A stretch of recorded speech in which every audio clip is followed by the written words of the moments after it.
நாம் இந்த ஞாயிறு ஆராதனை துவக்குவோம். இந்த ஞாயிறு ஆராதனைக்கு கூடி வந்திருக்கும் உங்கள் அனைவரும் ஆண்டவரும் இரட்சகருமாய் இயேசு கிறிஸ்து நாமத்தினாலே அம்மோக்கியோ திருச்சபை சார்பில் வாழ்த்தி வர இருக்கிறோம். ஆராதனை அழைப்புக்காக நாம் யாவரும் எழுந்து நிற்போம்.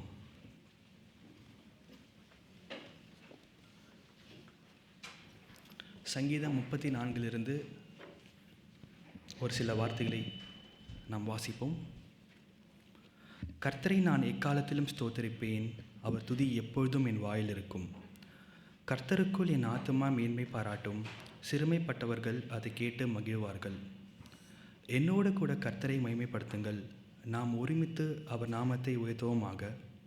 நான் கர்த்தரை தேடினேன், அவர் எனக்கு செவி கொடுத்து என்னுடைய எல்லா பயத்துக்கும் என்னை நீங்களாக்கிவிட்டார். அவர்களை பார்த்து பிரகாசமடைந்தார்கள், அவர்கள் முகங்கள் வெட்கப்படவில்லை. சபையார் யாவரும் ஜெப சிந்தையோடு அமர்ந்திருப்போம். அப்பொழுது பாடகர் குழுவினர் இறைவணக்க பாடலை பாடுவார்கள்.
பரிசுத்தர் பரிசுத்தர் பரிசுத்தர் என்று தேவதூதர்களாலும் உம்முடைய மக்களாலும் போற்றப்பட்டு வழிபட்டு வரும் எங்கள் அன்பின் பரலோக பிதாவே, அப்பா சுவாமி, இந்த அருமையான காலை வேலைக்காக உமக்கு நன்றி செலுத்துகிறோம். அப்பா, கடந்து போன வாரம் முழுவதும் அப்பா சுவாமி எங்களோடு கூட நீங்கள் இருந்தீங்க. அப்பா, எங்கள் தேவைகளை நீங்கள் சந்தித்தீங்க, எங்கள் தேவையான எல்லாவற்றையும் நீங்கள் கொடுத்தீங்க. அப்பா, அதுக்காக நன்றி. அப்பா, இப்போது கூட எங்கள் இருதயத்தின் இயக்கத்தோடு பலவிதமான கஷ்டங்களோடு இங்கே வந்திருக்கும் மக்களை நோக்கி பார்க்கிறோம் சுவாமி. வந்த வண்ணமாக வெளியே திரும்பி போகக்கூடாது என்று வேண்டிக் கொள்கிறோம். அப்பா, எங்கள் அனைவருக்கும் நீர் வேறும் சுவாமி. உங்களை தொழுது கொள்ள வந்திருக்கிறோம், உங்களை போற்ற வந்திருக்கிறோம், உங்களை புகழ வந்திருக்கிறோம் சுவாமி. உங்களை எங்கள் இருதயத்தின் ஆழத்திலிருந்து போற்ற, உண்மையோடும் ஆவியோடும் போற்ற தேவனை கிருபை பாட்டுங்க சுவாமி. தொழுது கொள்ள தேவனை கிருபை பாட்டுங்க சுவாமி. இப்போது கூட இந்த நாளிலே ஒளியும் அமைப்பு, பாடகர் குழுவினர், ஜெபம், செய்தி எல்லாவற்றையும் சுவாமி உம்முடைய பாதத்தில் ஒப்படைக்கிறோம். அப்பா, நீர் ஒருவரே மகிமைப்படும் அப்பா. நன்மையான எந்த வரமும் பூரணமான எந்த ஈவும் பரத்திலிருந்து உண்டாகி வருகிறது என்று வாசிக்கிறோமே சுவாமி.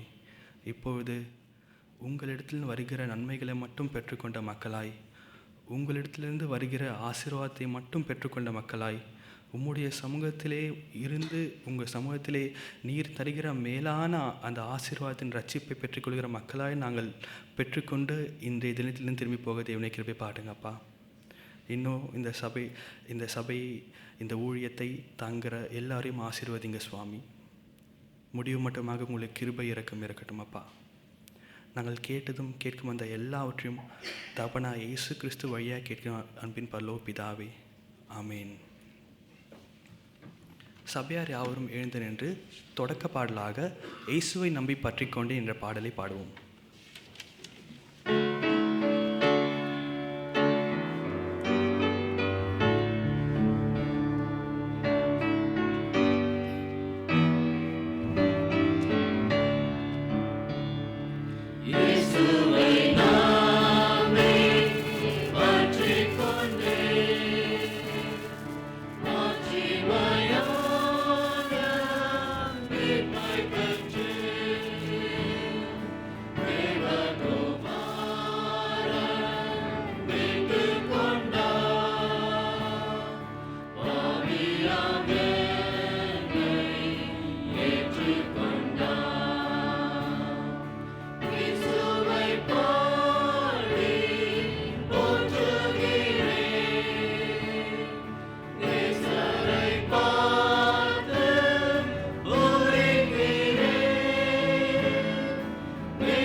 சபையார் யாவரும் நின்று கொண்டிருக்கையில் மாறி மாறி வாசித்தல் 35ஆம் ஞாயிறு சங்கீதம் 103 கர்த்தர் இரக்கமுள்ளவர் என்ற தலைப்பில். கர்த்தர் உருக்கமும் இரக்கமும், அவர் எப்பொழுதும் கடிந்து கொள்ளார். அவர் நம்முடைய பாவங்களுக்கு தக்கதாக நமக்கு செய்யாமலும் பூமிக்கு வானம் எவ்வளவு உயரமாக இருக்கிறதோ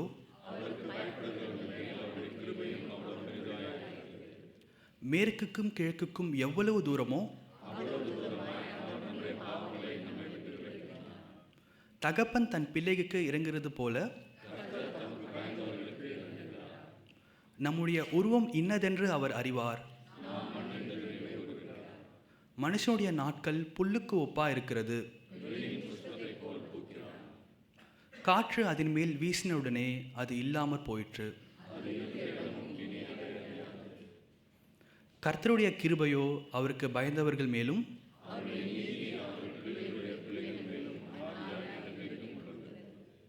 அவருடைய உடன்படிக்கையை கை கொண்டு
சபையார் யாவும் நின்றவாறே இது துதி ஆராதனை மூலமாக கர்த்தரை மகிமைப்படுத்துவோமாக.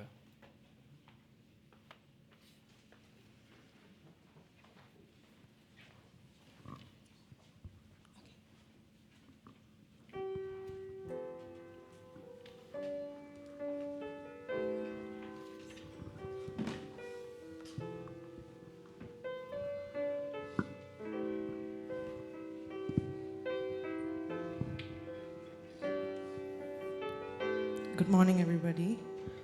எபிசியர் 2வது அதிகாரத்தில் வசனம் 8 சொல்லுகிறது போல, கிருபையினாலே விசுவாசத்தை கொண்டு கிருபையினாலே விசுவாசத்தை கொண்டு ரட்சிக்கப்பட்டீர்கள். இது உங்களால் உண்டானதல்ல, இது தேவனுடைய ஈவு. ரட்சிப்பை நாம் பலத்தாலும் நற்கிரியைகளாலும் மட்டும் பெற முடியாது. தேவன் நம்ம மேலே உள்ள அளவற்ற அன்பினால் தன்னுடைய மகனை இயேசு கிறிஸ்துவின் பலியினால் நம்மளுக்கு வழங்கி நம்மை மீட்டிருக்கிறார். His love that he gives so ever freely reaches out to every heart, regardless of our background, our past mistakes, or our circumstances.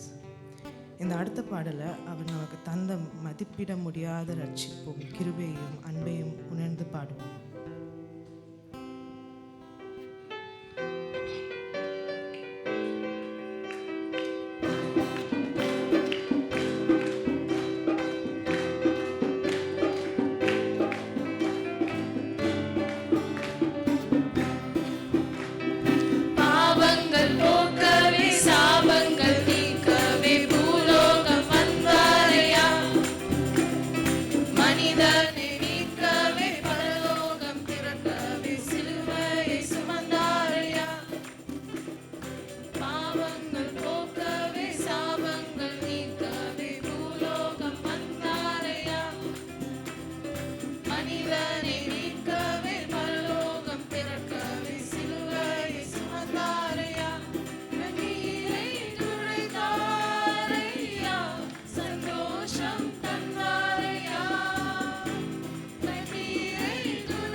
வாழ்க்கையில் ஒரு சின்ன சந்தோஷம், சின்ன மகிழ்ச்சி நடந்தாலும் நம்ம உடனே நம்மளோட சுற்றி இருக்கவங்களுக்கு அதை போய் பகிர்ந்து கொள்வோம்.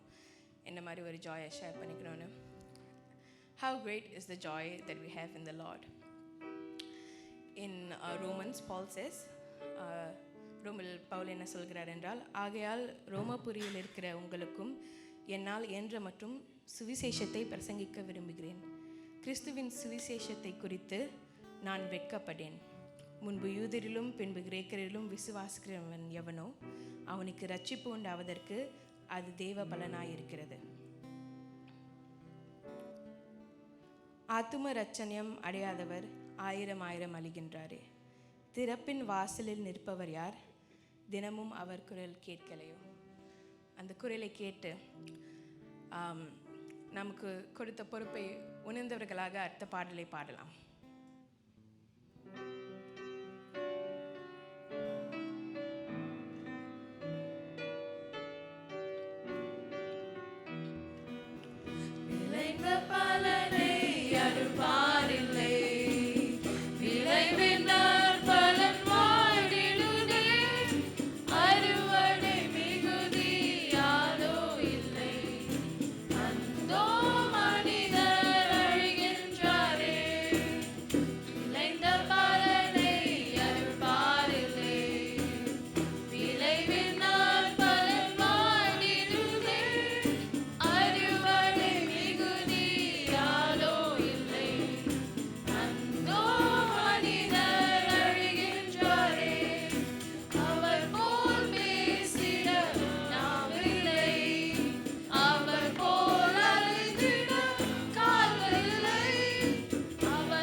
கர்த்தருடைய பரிசுத்த நாமத்திற்கு ஸ்தோத்திரம்.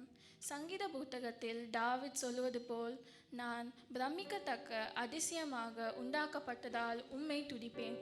இந்த பாடலில் வருகிற ஒரு அழகான வரி என்ன சொல்லுகிறது என்றால், இந்த உலகமே முடிவுக்கு வந்தாலும் அவர் வார்த்தை என்றும் மாறாது. அவருடைய அன்பை நாம் சுற்றி இருக்கிற பல ஆத்துமாக்களுக்கு நாம் வெளிப்படுத்துவோம். கர்த்தருடைய ராஜ்யத்துக்காக ஆத்துமாக்களை ஆதாயப்படுத்துவோம். இப்போது நாம் அனைவரும் அமர்ந்திருந்து அவரை துதித்து இந்த அழகான பாடலை பாடுவோம்.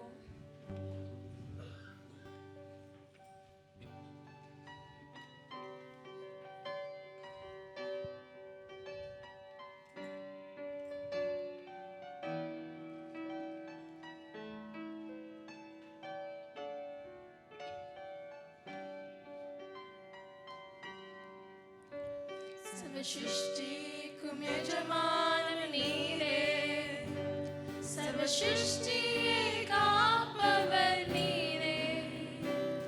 எங்கள் இதயத்தில் உம்மை போற்றிடுவோம், என்றென்றும் பணிந்து தொழுவோம்.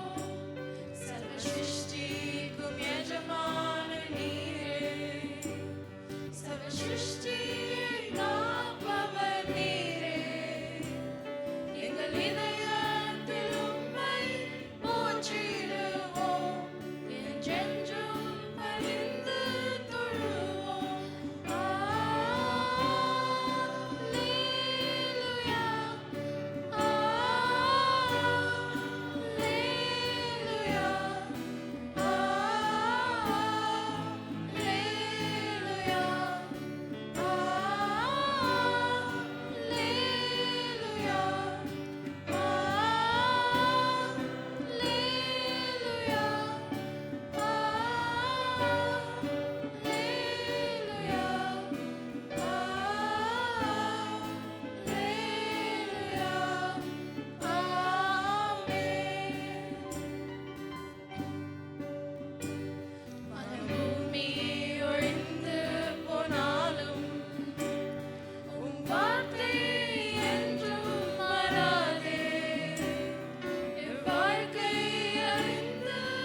சாட்சியின் நேரம். பாஸ்டர் சார்ல்ஸ் அவர்கள் நமக்கு வழிநடத்தி தருவார்.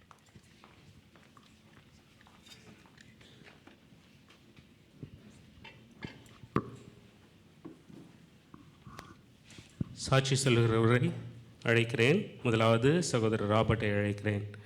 சரியான சுருக்கமான சாட்சியை சொல்லும்படியாக அன்புடன் கேட்டுக்கொள்ளப்படுகிறேன். நன்றி பாஸ்டர். இந்த அருமையான வேலையை கொடுத்ததுக்காக நன்றி. பாஸ்டருக்கும் சபையார்களுக்கும் நான் தலை வழங்குகிறேன். என்னை ஹாஸ்பிட்டலில் இருக்கும்போது நீங்கள் எல்லாம் எனக்காக ஜெபம் பண்ணீங்க. ஐசியூவில் இருக்கும்போது நிறையா பேர் என்னை வந்து பார்த்தீங்க. அதற்காக நான் நன்றி சொல்கிறேன். ஒவ்வொரு ஆத்மாக்காக நன்றி.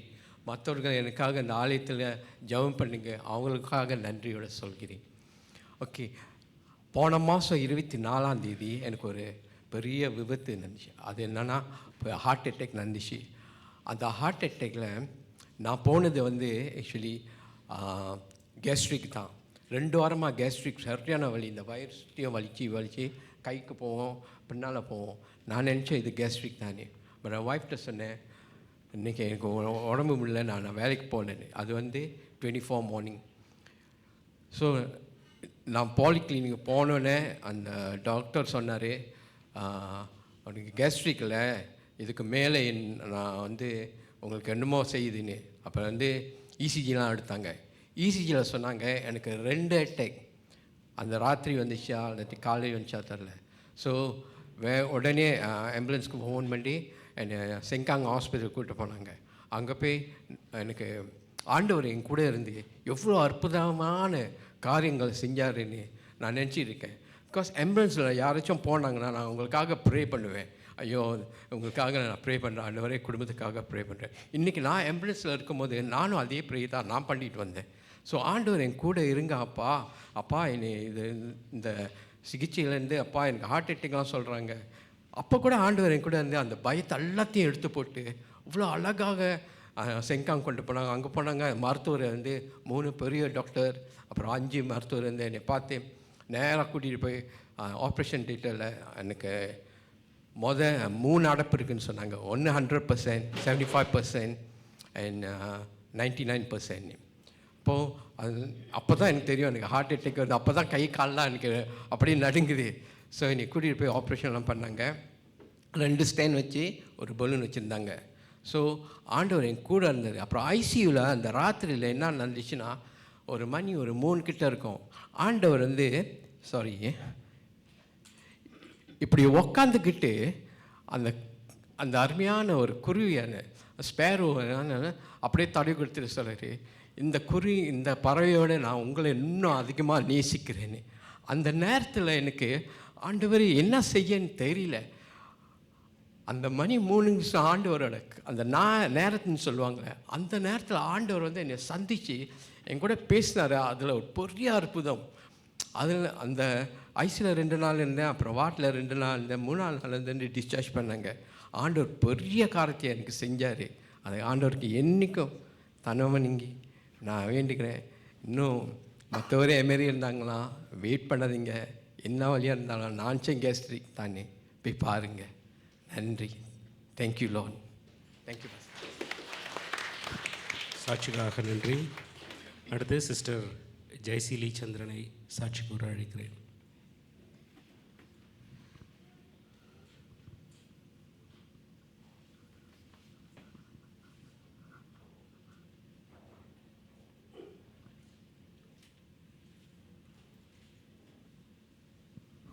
கர்த்தருக்கு சோஸ்திரம். நான் என் கணவர் இறந்தப்போ நான் ரொம்ப உடஞ்சி போயிருந்தேன். நான் எப்போதும் சொல்லுவேன், ஐயோ என்னால் எடுத்துக்க முடியல. ஏன்னா நான் அவர் இத்தனை வருஷம் என் கூட இருந்துட்டார், எல்லாமே அவருக்காக காத்திருப்பேன்.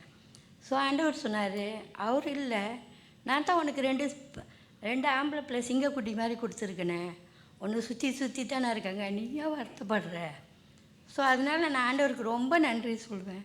என்னோடய ஃபேமிலி மெம்பர்ஸ், சர்ச் மெம்பர்ஸ், எனக்கு அருமையான பிரதர் ஜேசுதாஸும் அவங்க ஒய்ஃபும் எப்போதும் எனக்கு ஃபோன் அடித்து என்கிட்ட கேட்பாங்க, நீங்கள் எப்படி இருக்கீங்க, நல்லா இருக்கீங்களா, எங்கே போனாலும் கூப்பிடுவாங்க, வாங்க கவலையாக ஒண்டியாக இருக்காதீங்க. ஸோ நான் அதுக்காக ரொம்ப நன்றி சொல்லுவேன். பாஸ்தருங்களுக்காக நன்றி, எல்லாத்துக்கும் நன்றி. கொடான கொடி சோஸ்திரம் சொல்லுவேன். எனக்கு ஒரு நல்ல சபை, நல்ல குடும்பத்தை கொடுத்துருக்காரு. அதற்காகவும் நன்றி சொல்லுவேன். ஆமென்.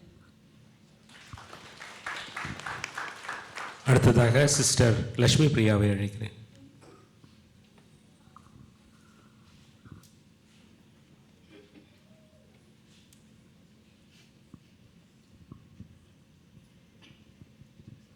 கர்த்தருடைய பரிசுத்த நாமத்துக்கு சோஸ்திரம். லாஸ்ட் இயர் நியூ இயர் அப்போ வந்து நான் இங்கே ப்ரேயர் பண்ணியிருந்தேன். ஏசப்பா லேண்டு வாங்க எங்களுக்கு உதவி செஞ்சீங்க, அது மாதிரி நாங்கள் கடனே வாங்காமல் எங்களுக்கு வீடு கட்டி கொடுங்க அப்படின்னு ப்ரேயர் பண்ணியிருந்தேன்.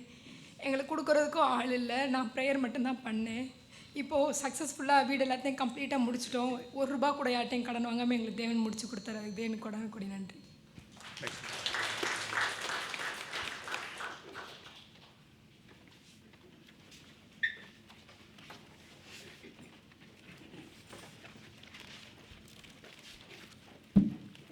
ஸ்தோத்திர ஜெபத்திற்கு வருகிறவர்கள் முன்பாக வரும்படியாக உங்களை அன்போடு கேட்டுக்கொள்கிறேன்.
ஸ்தோத்திரம் ஆண்டவரே, எங்களுக்கு துணை நீரே ஆண்டவரே.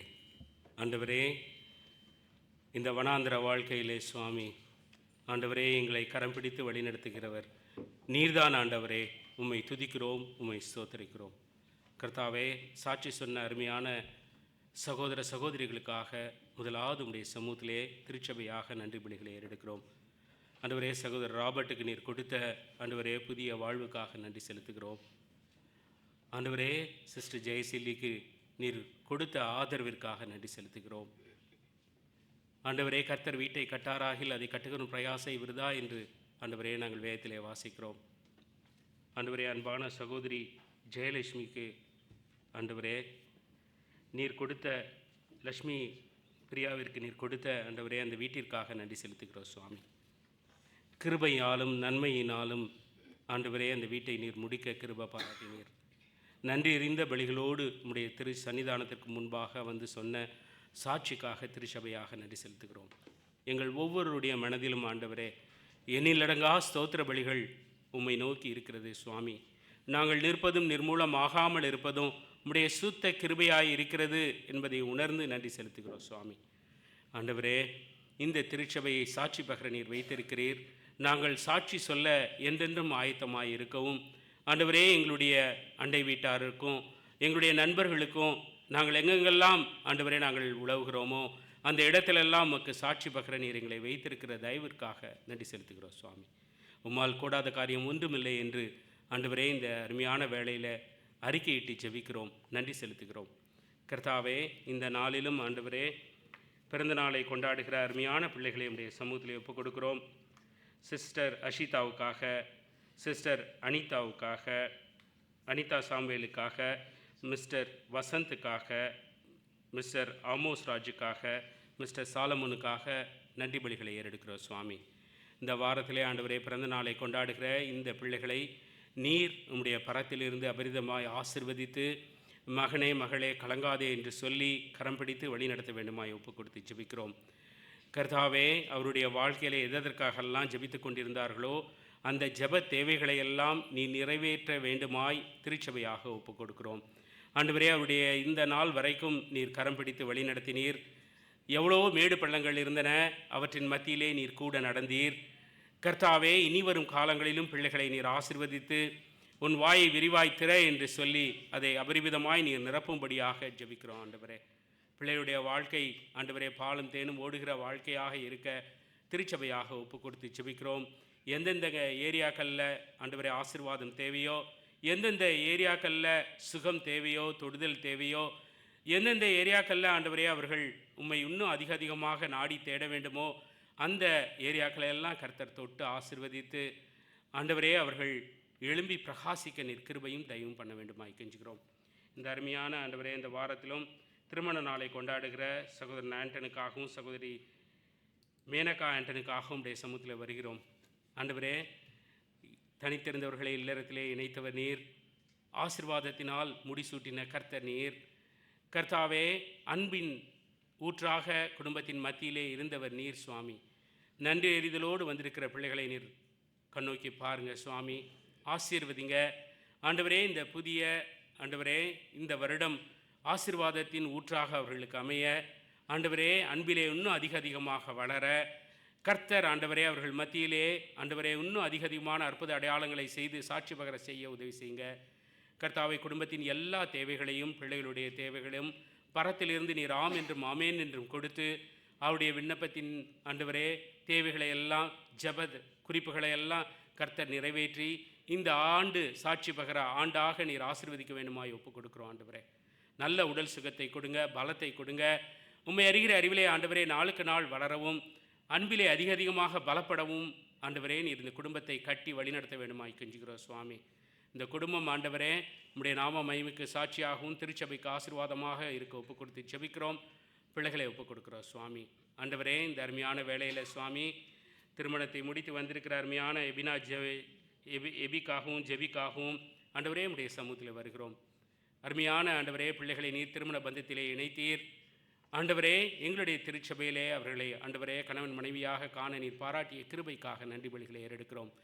பிள்ளைகளை ஆசீர்வதிங்க சுவாமி. அவர்கள் பலுகி பெருகி கர்த்தருடைய நாமத்திற்கு மகிமையாய் சாட்சி பகர கிருபையும் தயவும் பாராட்ட வேண்டுமாய் ஒப்புக் கொடுக்கிறோம். ஆண்டவரே, இந்த நாளிலும் எங்கள் திருச்சபையிலே ஆண்டவரே கண்ணீரோடு கேள்வியோடு கலக்கத்தோடு வந்திருக்கிற பிள்ளைகளை கூட நம்முடைய சமூகத்தில் ஒப்புக் கொடுக்கிறோம். நான் என்ன செய்வேன் என்ற கேள்வியோடு வந்திருக்கிற பிள்ளைகளை நம்முடைய சமூகத்திலே திருச்சபையாக ஒப்புக் கொடுக்கிறோம் சுவாமி. ஆண்டவரே, நீர் எல்லா சூழ்நிலைகளையும் மாற்ற வல்லவராயிருக்கிறீர். நீர் சர்வ வல்லமையுள்ள தேவனாயிருக்கிறீர் என்பதை நாங்கள் அறிந்து, நீர் எங்கள் மேலு ஆண்டவரே தகப்பன் தன் பிள்ளைகளுக்கு இறங்குறது போல இரக்கம் செய்ய வல்லவராயிருக்கிறீர், காரணராயிருக்கிறீர், அன்பாயிருக்கிறீர் என்பதை உணர்ந்து திருச்சபையாக அந்த பிள்ளைகளை நம்முடைய சமூகத்தில் ஒப்புக் கொடுக்கிறோம். ஒரு விசை அவருடைய கண்ணீரை தொடங்க, அங்கலாய்ப்பை மாற்றுங்க. கர்த்தர் கூட இருந்து வழி நடத்த வேண்டுமாய் கெஞ்சுக்கிறோம் சுவாமி. உம்முடைய பலம் அவருடைய பலவீனத்திலே பூரணமாய் விளங்கும்படியாக ஒப்புக் கொடுக்கிறோம். ஜப தேவையோடு வந்திருக்கிற பிள்ளைகள் உண்டு, உடல் பலவீனத்தோடு வந்திருக்கிற பிள்ளைகள் கூட உண்டு சுவாமி. ஆண்டவரே, நான் என்ன செய்வேன், என்னுடைய ஜப தேவைகள் ஒன்றும் நிறைவேற்றப்படாமல் இருக்கிறதே, யார் எனக்கு உதவி செய்வார்கள் என்று வந்திருக்கிற பிள்ளைகளை கூட ஒப்புக் கொடுக்கிறோம். ஆண்டவரே, பிஆருக்காக, வேலைக்காக, சிட்டிசன்ஷிப்காக அப்ளை பண்ணி வந்திருக்கிற பிள்ளைகளை கூட ஒப்புக் கொடுக்குறோம். ஆண்டவரே, இந்த புதிய ஆண்டு அவர்களுக்கு ஆசீர்வாதத்தின் ஆண்டாக இருக்கட்டும்.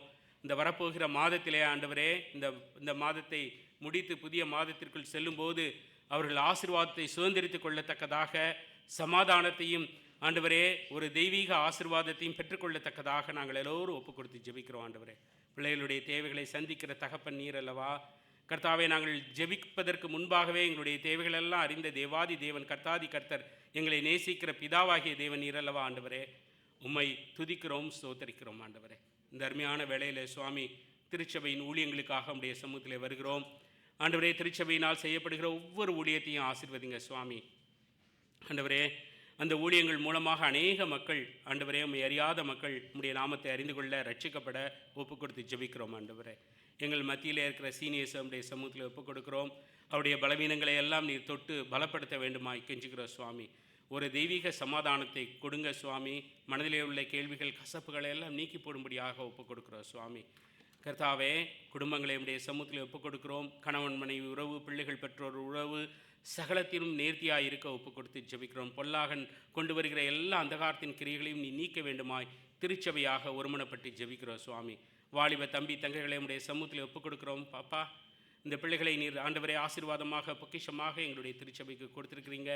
ஒவ்வொரு பிள்ளைகளையும் ஆசீர்வதிங்க ஆண்டவரே. அவருடைய எண்ணங்கள், செயல், சொல் எல்லாம் ஆண்டவரே தேவனுடைய நாமத்திற்கு மகிமையாக இருக்க, கர்த்தாவே உம்முடைய வார்த்தையினாலே தங்களை காத்துக்கொள்ள ஆண்டவரே, எல்லா ஆண்டவரே போராட்டங்களில் இருந்தும் திரும்பி உம்மை நோக்கி பார்க்க அவர்களுக்கு கற்றுக் கொடுங்க சுவாமி. இந்த பிள்ளைகளை கொண்டு இந்த திருச்சபையை நீர் கட்ட வேண்டுமாய் ஜெபிக்கிறோம். ஆண்டவரே, சிறு குழந்தைகளை உடைய சமூகத்தில் ஒப்புக் கொடுக்கிறோம். கர்த்தாவே, அவர்களை நீர் ஆசீர்வதிங்க, இரத்த கோட்டைக்குள் மூடி மறைத்து கொள்ளுங்க. ஆண்டவரே, தேவ கிருபை, தேவ தயவு அவர்கள் மீது கடந்து வரட்டும் சுவாமி.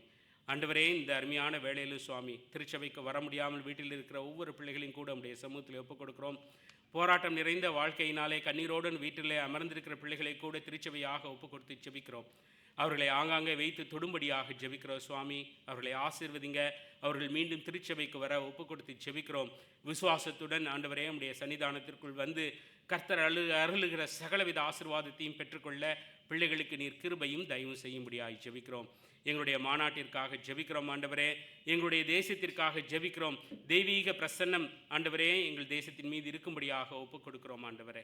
இந்த வேளையில் சுவாமி உலக நாடுகளுக்காக கூட உடைய சமூகத்தில் வருகிறோம் ஆண்டவரே. எந்தெந்த நாடுகளிலே ஆண்டவரே போராட்டத்துடன் கண்ணீருடன் ஆண்டவரே இந்த ஏழை ஜனங்கள் தவிக்கிறார்களோ அந்தந்த தேசங்களிலே உடைய தெய்வீக கரம் இறங்கும்படியாக ஜெபிக்கிறோம். தேவைகள் சந்திக்கப்பட ஒப்பு கொடுத்து ஜெபிக்கிறோம் சுவாமி. ஆண்டவரே, மீண்டுமாக ஒரு விசை எங்கள் திருச்சபையை நீர் உம்முடைய ஆதீனத்திலே நினைத்து பார்க்க வேண்டுமாய் கெஞ்சுகிறோம். எங்கள் திருச்சபையை சகல விதத்திலும் ஆசீர்வதித்து கர்த்தாவே, நாங்கள் ஒரே பிள்ளைகளாக ஒரே மனப்பட்டவர்களாக இந்த ஊழியத்தை நிறைவேற்றவும், ராஜா வரும்பொழுது ஆண்டவரே வெறுங்கையோடு அல்ல ஆண்டவரே, அநேக ஆத்துமாக்களை பொக்கிஷங்களாக அவருக்கென்று சேர்க்கிற பிள்ளைகளாக நாங்கள் அவரை காணவும் கிருபையும் தயவு செய்யுங்க சுவாமி.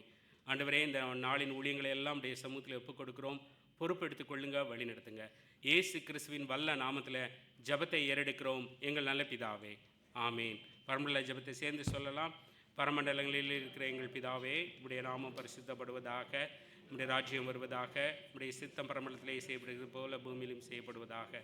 அன்றனுள்ள ஆகாரத்தை எங்களுக்கு தாரும். எங்களுக்கு விரோதமாக குற்றம் செய்கிறவர்களுக்கு நாங்கள் மன்னிக்கிறது போல நீரும் எங்கள் பாவக்குற்றங்களை எங்களுக்கு மன்னியும். எங்களை சோனைக்குள் பிரவேசிக்க பண்ணாதரும், ஆனாலோ தீமையிலிருந்து எங்களை ரட்சித்துக் கொள்ளும். அதனென்றால் ராஜ்யம் வல்லமையும் மகிமையும் என்றைக்கும் இடையிலே சுவாமி, ஆமீன்.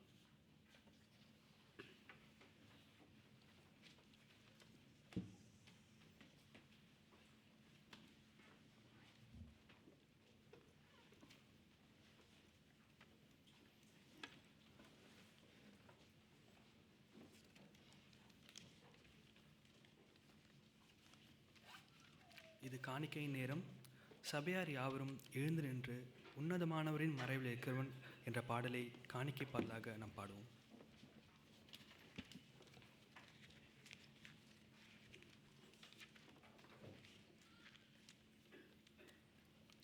எங்களே அளவுக்கு அதிகமாக நேசிக்கிற அன்பின் பரலோக பிதாவே, அப்பா சுவாமி, எங்களுக்கு கொடுத்ததிலிருந்து ஒரு சிறு பங்கை நாங்கள் உங்களுக்கு காணிக்கையாகவும் தசமாகவும் கொடுக்க வந்திருக்கோம் சுவாமி. நீர் அதை ஆசீர்வதிங்க, எங்கள் வேலைகளை ஆசீர்வதிங்க சுவாமி. நாங்கள் இது உம்முடைய மகிமைக்கென்றும் உம்முடைய திருச்சபை வளர்ச்சிக்கென்றும் பயன்பட தேவனே கிருபை பாட்டுங்க. இயேசு கிறிஸ்துவின் நாமத்தினாலே ஜெபிக்கிறோம் அன்பு பரலோக பிதாவே, ஆமீன்.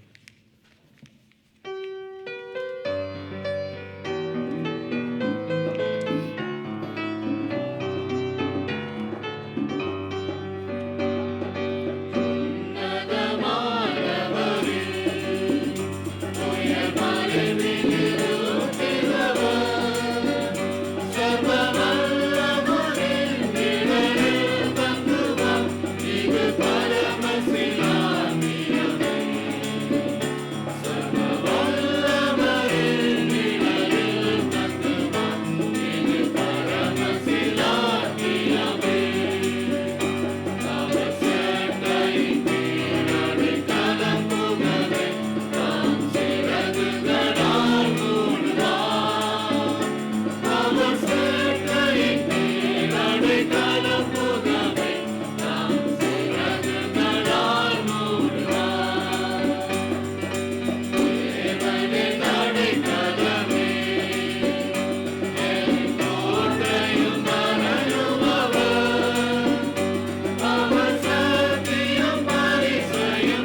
சபையார் யாவரும் நின்ற வண்ணமாக திருமறை பாடம் வாசிக்க கேட்போம்.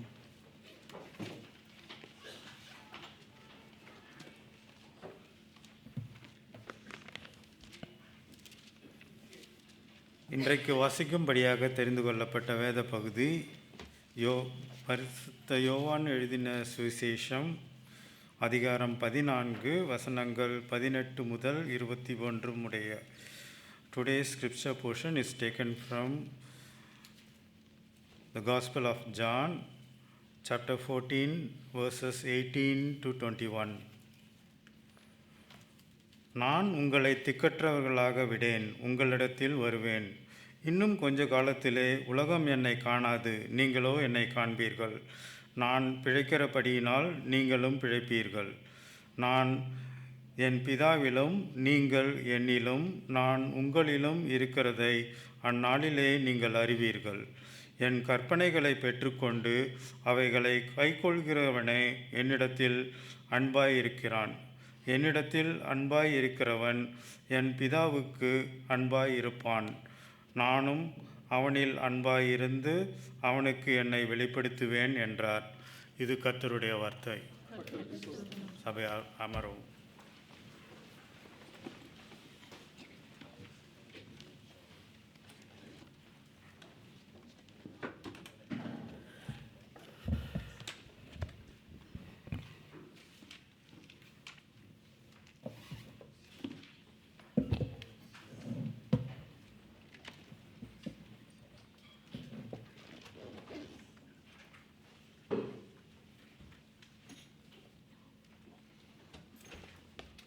ஹல்லேலூயா. தலைகளை தாழ்த்தி ஜெபம் செய்யலாம். ஸ்தோத்திரம் ஆண்டவரே, உம்மை துதிக்கிறோம், உம்மை ஸ்தோத்திரிக்கிறோம், உம்மை புகழுகிறோம், உம்மை போற்றுகிறோம் ஆண்டவரே.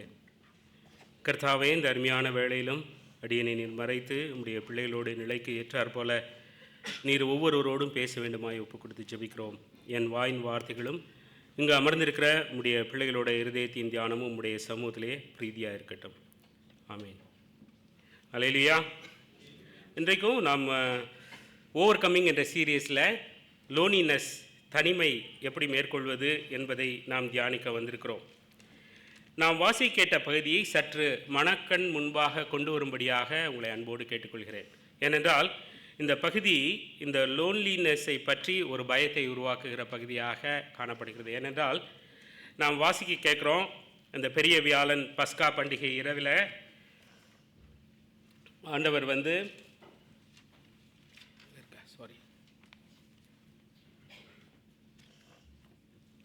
ஆண்டவர் அவர்களோடு அந்த மேல் வீட்டு அறையிலே போஜனத்திற்காக அமர்ந்திருக்கிறார்.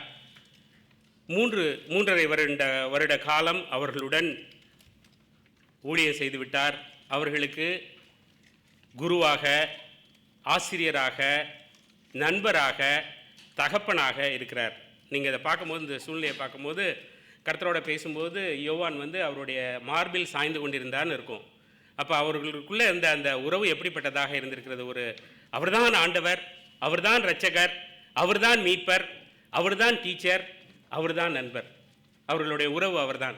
எல்லாவற்றையும் விட்டுவிட்டு அவருக்காக வந்து விட்டார்கள் 12 பேரும்.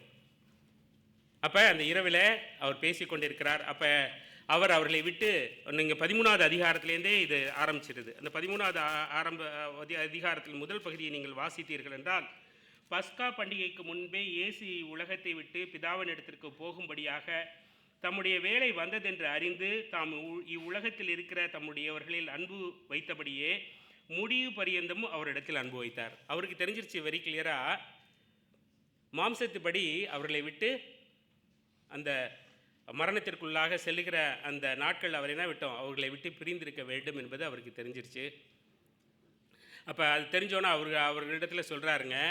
சொன்னோன்னே அவங்க எல்லாருக்குள்ளேயும் என்ன வந்துடுது, நல்ல சூழ்நிலையில் இருக்கிறாங்க, நல்லா சாப்பிட்டு கர்த்தருடைய மார்பிலே சாய்ந்து கொண்டு, உலக இரட்சகருடைய மார்பிலே சாய்ந்து கொண்டு இருக்கிற அந்த மக்கள் இம்மீடியட்டாக இந்த பிரிவை பற்றி வார்த்தையை கேட்டோன்னா எப்படி இருந்திருக்கு யோசிச்சு பாருங்கள். ரொம்ப கஷ்டமான ஒரு சூழ்நிலை இல்லையா? எல்லாத்தையும் விட்டுட்டு வந்தோம், திடீர்னு இன்னைக்கு நைட்டு என்ன சொல்கிறாரு, நான் உங்களை விட்டு பிரிய போகிறேன்றாரு. அப்போ எப்படி இருக்கும் அவங்களுக்கு யோசிச்சு பாருங்கள். செத்த நேரம் எல்லாத்தையும் மீன் பிடிக்கிறத தொழிலை விட்டுட்டாங்க, சில பேர் குடும்பத்தை விட்டுட்டாங்க, அவர் பின்னாடி வந்துட்டாங்க. அவர்களுக்கு முன்பாக அற்புதம் செய்கிறார், அடையாளம் செய்கிறார், அவர் தான் இரட்சகர்னு தெரிந்து கொண்டார்கள், எல்லாம் பார்த்துட்டாங்க. ஆனாலும் அவர் தங்களை விட்டு போகிறாருன்னும் போது எப்படி இருக்கும் யோசிச்சு பாருங்க. ஜஸ்ட்டு நம்மள அந்த சூழ்நிலையில் அந்த பந்தியில் இருக்கிற ஒருவராக நீங்களும் நானும் கற்பனை செய்து பார்த்தா எப்படி இருக்கும்? ஒரு பயம் உணர்வு நம்மை பற்றி கொள்ளும் இல்லையா? ஒரு பயம், நான் அடுத்து என்ன செய்ய போகிறேன் அப்படின்ற ஒரு பயம் நமக்கு ஒட்டிக்கொள்ளும். ஒன்றும் இல்லை, ஒரு வேலையிலேருந்து நம்மளை இல்லை இன்றைக்கி ரிட்ராச்டு அப்படின்னு சொல்லி கொஞ்சம் பணத்தை கொடுத்து நம்மளை அனுப்புனாலே என்ன செய்வோம்? ஐயோ என்ன செய்ய போகிறோம் அப்படின்ற ஒரு பயம் ஒட்டிக்கொள்ளும். இன்றைக்கி அவரே ஃபாலோ பண்ணிகிட்டு இருக்கிறாங்க, அவர் தான் சாப்பாடு கொடுக்குறாரு, அவர் இங்கே போகணுன்னு சொல்கிறாரு, இங்கே போகிறாங்க, இது செய்யணும் என்று அவர் சொல்கிறார், செய்கிறாங்க. அவர் என்ன செய்கிறார்? நான் உங்களை விட்டு எடுபடும் காலம் வந்து விட்டதுன்றாரு. எப்படி இருக்கும்? அப்போ அந்த தனிமையை அவர்கள் உணர்கிறார்கள் என்று பார்க்குறோம். அப்போ இதை உணர்ந்து இவர்களை விட இது கர்த்தரை பாதித்திருக்கும் என்று நாம் உணர முடிகிறது. ஏனென்றால் அவர் அதோட டெப்த் ஆஃப் த சென்டென்ஸை சொல்கிறாரு. நாம் வாசி கேட்ட பகுதியில் 12, நான் உங்களை திக்கற்றவர்களாக விடேன். ஏனென்றால் அவர் அவங்கள விட்டு போயிட்டா அவங்க எப்படி இருப்பாங்களா? திக்கற்றவர்களாக இருப்பார்கள் என்று கர்த்தர் அறிந்து இந்த வார்த்தையை சொல்லுகிறார். இன்றைக்கு யாரெல்லாம் தனிமை எண்ணத்துடன், கைவிடப்பட்ட மனதுடன், வருந்தி கொண்டிருக்கிற எண்ணத்துடன் இங்கு வந்திருக்கிறீர்களோ அவர்களுக்கெல்லாம் கர்த்தர் சொல்லுகிற வார்த்தை என்னவென்றால், I will not leave you as orphans, I will come to you. அப்போ இன்றைக்கி யாரெல்லாம் அந்த எண்ணத்தோடு நாம் வந்திருக்கிறோம் என்றால், நமக்குள்ளே அந்த ஒரு உணர்வு இருக்கிறதுன்னா அவர்களை எல்லாம் பார்த்து இன்றைக்கு கர்த்தர் சொல்லுகிற வார்த்தை, அன்றைக்கு சீஷர்களுக்கு 12 சீஷர்களுக்கு மாத்திரம் சொல்லலை, இன்றைக்கு உங்களுக்கும் எனக்கும் கர்த்தர் சொல்லுகிற வார்த்தை என்னவென்றால் 18வது வசனம் தான், நான் உங்களை திக்கற்றவர்களாக விடேன், உங்களிடத்தில் வருவேன். அல்லேலூயா. இதுதான் இன்றைக்கு கர்த்தர் நமக்கு வாக்குத்தத்தம் கொடுத்து இந்த பகுதியை தியானிக்க நம்ம அழைத்திருக்கிறார். யாரெல்லாம் ஏதாவது ஒரு விஷயத்தில் நான் கைவிடப்பட்டேன், நான் தனிமையாக இருக்கிறேன், எனக்கு யார் இருக்கிறா, எனக்கு யார் உதவி செய்வா, யார் என்னை நேசிக்கிறார்கள் என்று யாராவது அந்த மனதுடன் இங்கு இருந்தீர்கள் என்றால், கர்த்தர் இன்றைக்கு வாக்குத்தத்தம் கொடுத்து சொல்லுகிற வசனம் என்னவென்றால், I will not leave you as orphans, I will come to you. தனிமை ஒரு மோசமான விஷயம் இல்லையா? தனிமை எல்லாரையும் பாதிக்கிறதாக இருக்கிறது. தனிமை எல்லாரையும் பாதிக்கிற ஒரு காரியமாக இருக்கிறது. தனிமையை உணராத ஒருவரும் இல்லை என்று கூட நாம் சொல்லலாம் சில சமயத்தில். இங்கே இந்த தனிமையை பற்றி சரியான டெஃபினிஷன் சொல்லணுன்னா, நான் நிறைய பேரோட டெஃபினிஷனை பார்த்தேன். ஆனால் ரெவரண்ட் சார்ல்ஸ் ஸ்டான்லி, ஒரு பெரிய போதகர் என்று உங்களுக்கு தெரியும், டச் மினிஸ்ட்ரியை அமெரிக்காவில் செய்து கொண்டு இருக்கிறவர், அவரோட டெஃபினிஷன் எனக்கு ரொம்ப பிடிச்சிருந்துச்சி. அந்த டெஃபினிஷனை நான் இங்கே போட்டிருக்கிறேன். அதாவது என்னென்னா, a separation anxiety brought on by the feeling of being disconnected, out of touch. It is loss of intimacy or feeling of belonging. சில சமயத்தில் நம்மை சுற்றி ஆட்கள் இருப்பாங்க, ஆனாலும் நாம் அவர்களுடன் ஒரு கனெக்ட் பண்ணாத ஒரு சூழ்நிலையை உணர்வோம் என்றாலும் அது தனிமை தான் என்று குறிப்பிடப்படுகிறது. அதாவது தமிழில் இதை சொல்லணும் என்றால், தொடர்பில்லாத உணர்வு காரணமாக ஏற்படும் பிரிவினை பதட்டம். இது நெருக்கம், இழப்பு அல்லது சொந்தமான ஒரு நமக்குள்ளே, அது உண்மையிலேயே நம்ம கனெக்ஷனில் இருக்கணும்னு அவசியம் இல்லை. நம்ம கூட சில சமயத்தில் நினச்சிக்கலாம், நான் யாரும் என்ன பார்க்குறதுக்கு கேட்குறதுக்கு ஆள் இல்லை அப்படின்னு நம்ம நினச்சிக்கிட்டாலும் அது ஒரு தனிமை உணர்வு என்று பார்க்குறோம். அவர் இதை ரெண்டுத்தையும் டிஃபரன்ஷியேட் பண்ணுறாரு. என்னதுன்னா, சாலிட்யூடை என்னன்னா, இயேசு கிறிஸ்து சில சமயத்தில் தனித்திருந்து போய் ஜெபம் செய்கிறாரு. அது தனிமைக்காக அல்ல, கர்த்தருடன் பிறவற்றையெல்லாம் ஒதுக்கி வைத்து விட்டு தனியாக போய் கர்த்தருடன் ஒன்றும் ஐக்கியப்படுவதற்காக சில நேரத்தை ஒதுக்கிட்டார். அதுவும் இந்த தனிமையும் ஒன்றல்ல. அதனால் அவர் அதையும் டிஃபைன் பண்ணுறாரு. Time that we pull away from everything to be alone, talk to the father, listen to God and to be regenerate in our mind and heart. நம்மளை புதுப்பித்து ஆவிக்குரிய வகையில் புதுப்பித்துக் கொள்வதற்காக நாம் நம்மை உலகத்திடமிருந்து தனிமைப்படுத்துகிறது. இது வேறு விதமான தனிமை, அது வேறு விதமான தனிமை.